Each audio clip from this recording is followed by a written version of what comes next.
ఓం సదాశివసమారంభాం వ్యాసశంకరమధ్యమాం అస్మదాచార్యపర్యంతాం వందే గురుపరంపరాం.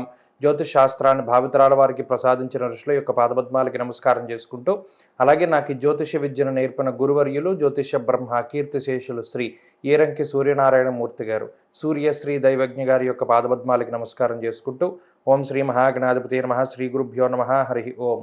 వీక్షకులందరికీ నమస్కారం. కర్కాటక రాశి వారికి ఈ వారం సానుకూలమైనటువంటి గ్రహస్థితి గోచరిస్తూ ఉన్నది. ప్రత్యేకించి లాభస్థానమందు అధిక సంఖ్యలో గ్రహాలు ఉండడం, శుక్రుడు కానీ రవి కానీ గురుడు కానీ యోగించేటువంటి స్థానాల్లో ఉండి చంద్రబలం ఉండడం వల్ల ఈ వారంలో కొంత పరిస్థితులు సానుకూలంగా ఉన్నాయి. అయితే ఆర్థికపరమైనటువంటి అంశాలను చూసినప్పుడు ఆర్థికంగా ఈ రాశి వారికి ఇబ్బందులు ఏవి కనబడడం లేదు. ప్రత్యేకించి ఉన్నటువంటి ఆదాయము ఖర్చుకు సమాంతరంగానే గోచరిస్తూ ఉన్నది. మరీ ముఖ్యంగా ఆదాయ మార్గాల్ని పెంచుకోవడానికి చేసేటువంటి ప్రతి చర్య కూడా మంచి ఫలితాన్ని ఇస్తుంది.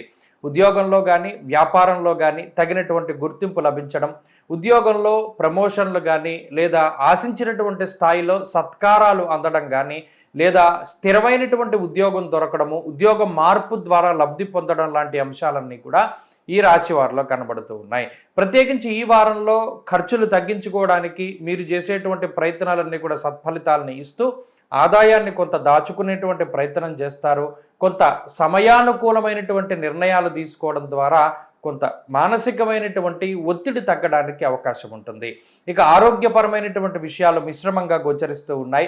ప్రత్యేకించి అష్టమంలో ఉన్నటువంటి శనేశ్వరుడు, అలాగే అష్టమంలో ఉండేటువంటి చంద్రుని యొక్క స్థితిగతుల వల్ల అనుకోని ప్రయాణాలు, మరీ ముఖ్యంగా ఈ వారం మధ్య నుండి బుధ గురు శుక్రవారాల్లో శరీరం అలసిపోయేటువంటి పరిస్థితి, అలాగే ఉదర సంబంధమైనటువంటి ఇబ్బందులు రావడానికి అవకాశం ఉంటుంది. గ్యాస్ట్రిక్ సమస్యల దగ్గర నుండి అజీర్తి ఇటువంటి వాటితోటి కొంత ఇబ్బంది కావడానికి అవకాశం ఉంటుంది. కాబట్టి జాగ్రత్త అవసరం. ఇక కుటుంబపరమైనటువంటి పరిస్థితులు చాలా సానుకూలంగా గోచరిస్తూ ఉన్నాయి. మరీ ముఖ్యంగా వంశపారంపర్యంగా వస్తూ ఉన్నటువంటి ఆస్తిపాస్తుల విషయాల్లో ఇబ్బందులు ఏమైనా ఉంటే తొలగిపోవడానికి, వంశపారంపర్యంగా చేస్తూ ఉన్నటువంటి వ్యాపారాల్లో ఇబ్బందులు తొలగిపోవడానికి అవకాశం ఉంటుంది. కుటుంబ సభ్యుల యొక్క సహాయ సహకారాలు సమయానుకూలంగా లభిస్తూ ఉంటాయి.